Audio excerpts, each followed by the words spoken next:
Hey coaches, Joe Salas here. Today we're talking about defensive philosophy. I'm an old school slant angle 50 guy, now a slant angle 3-4 guy, but I think there's 7 keys to playing great defense, championship level defense, and we all know it's going to come down to defense. So, number one, I think the most important thing is find you 11 get to the ball guys. I don't even care, obviously the bigger, the faster, the stronger, the better, but I want 11 guys that have high motors and have a nose for the football, and they like contact, and they're going to get to the dang football every single time.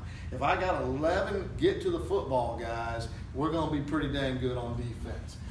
Number 2 is our philosophy. If you ask our kids what kind of defense we play, I want them to say swarm tackle takeaway defense. I think that is nuts and bolts to playing great defense. Is we got to have 11 guys flying to the ball. We've got to be a great tackling team. And to me, how do you become a great tackling team? You practice tackling every single day in practice. You do a great job in the weight room. Strong guys tackle better. And guys who have great fundamentals in tackling, they tackle better. And then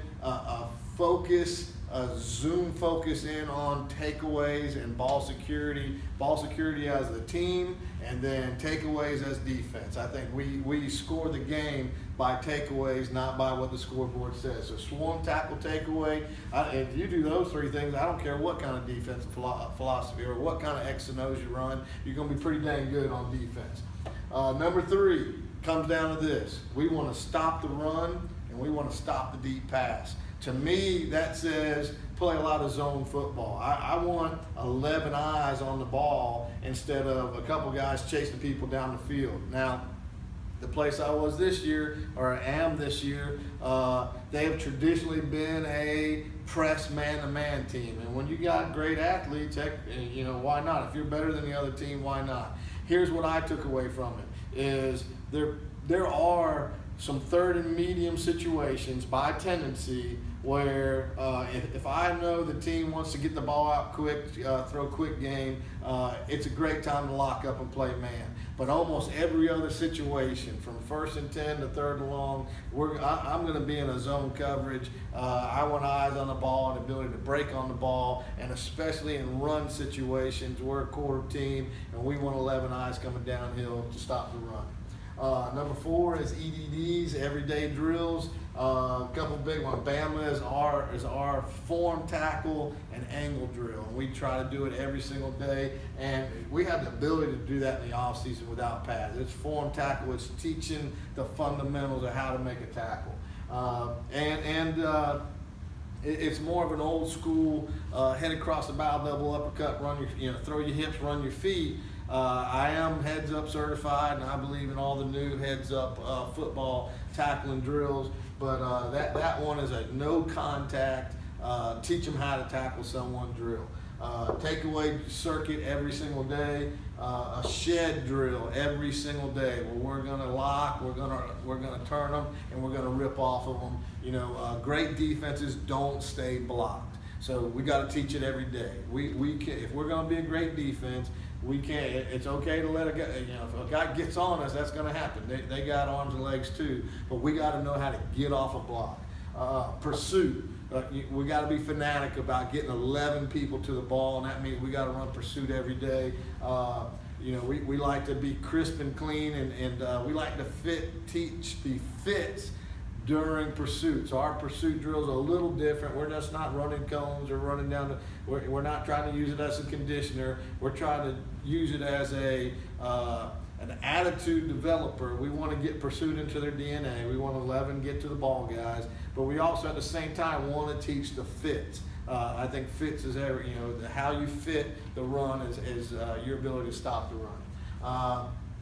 And then we do this drill we call a box drill, and it's a year-round drill because it happens in the gym. Typically, it's on a Friday.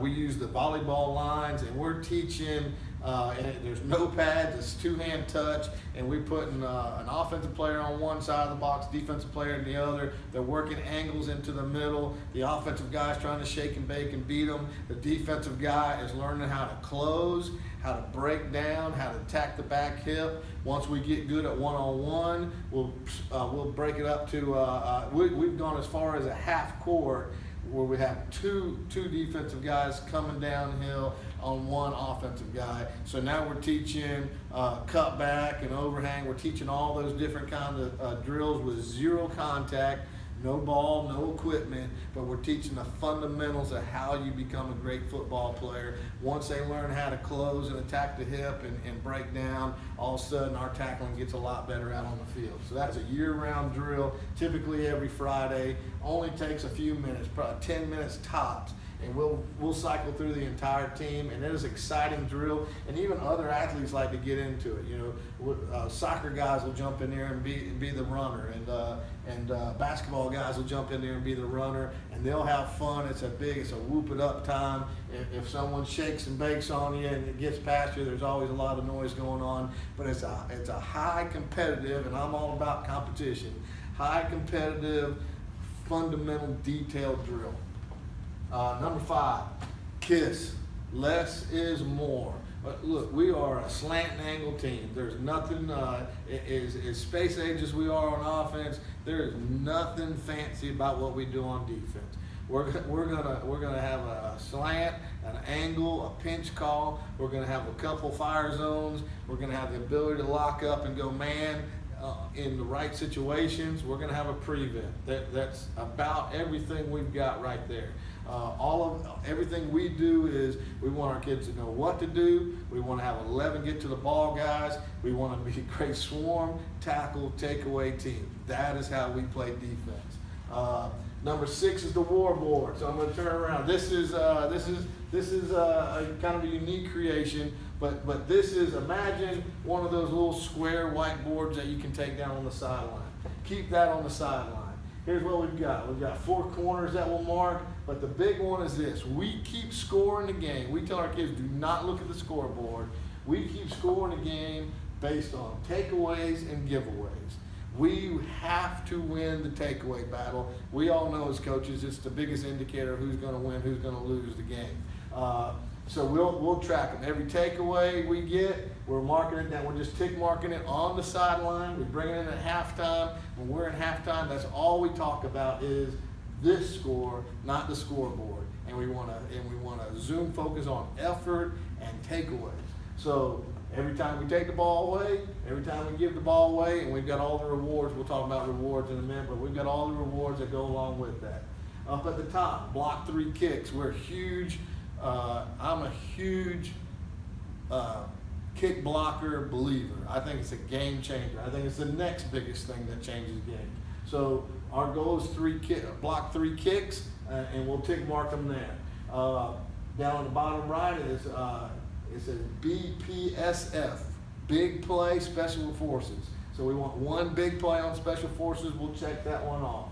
On this bottom left, 3 QBS, 3 quarterback sacks. The next biggest one, quarterback sacks, game changers. We want 3 of them per game. And obviously, you know, if we're playing a spread team, that's going to happen a little easier than if we're playing a wing T team. And then up in the top left is effort. We want to win the effort battle. We tell our kids we want to focus on effort more than anything else in the game. Don't worry about outcome. Let's win the effort war, and that will lead us to winning the game. So that's our war board. It's on the sideline. It's in at halftime. This is how we judge our game. This is kind of like our quality control. It's our keeping our guys focused on what we think is important. All right, so that's war board. So coming back to number 7. Seven keys to playing great defense. Number 7 is reward and punishment. All right, obviously, today's age, where it's a lot about reward, but when I'm old school, there's still some punishment involved. So rewards, let's just talk about takeaways. We give a little, what do they call them, fun-sized candy bar in practice for takeaways. At the end of every practice, when we gather up, we're calling out who got takeaways that day. We're applauding them, public recognition. at the end of a game. On a game, they get a full-size candy bar, and they get a sticker on their helmet, and the same thing. We bring parents up at the end of the game, so we circle up, and first thing, every kid who got a takeaway stands up. We applaud each one individually, and like I said, they get the deal. We also got, hey, we're with everyone else. We got the championship belt. We put it on when they come off the field. They're getting that championship belt, and that's a big deal because we are selling takeaways. It is the game changer, and that is what we're hanging our hat on. Same thing. We got rewards for sacks. We got awards for block kicks. Matter of fact, the biggest awards we got are for block kicks. So those are our rewards. Punishment comes on Monday. When we got loafs on the field, we're punishing loafs. We cannot, look, you're going to be a get to the ball guy, or you're going to have to go over there and play offense, because we got to have 11 guys that breathe and live getting to the football, and you know, old school, and be pissed off when you get there. That's how we play football. So the 7 keys of great defense, when you're talking about, and I'd like to kind of go back and forth on this, but points per game, I think 20 or less, you're playing pretty good defense. You can win playing 20 points or less per game. When you start getting 15 or less, you're starting to get into the championship category. If you're 15 or under, you're playing really good defense. I've always been a kind of a bend but don't break, but guess what? When we got some stud linebackers and we got some stud DNs, or outside linebackers nowadays, all of a sudden our points per game really drop. D-line, we're a traditional slant and angle team. You can go on YouTube and find the old Michigan tape where they're teaching their, back in the 60s how they played D-line. That's exactly how we're playing D-line. So to us, it's about this stuff more than the X's and O's, and isn't that always the case? All right, coaches, I appreciate it. Do all the YouTube stuff. If you like it, and if you haven't subscribed, subscribe, and leave a comment. I'd love to go back and forth and get some ideas from you too. Thank you, coaches.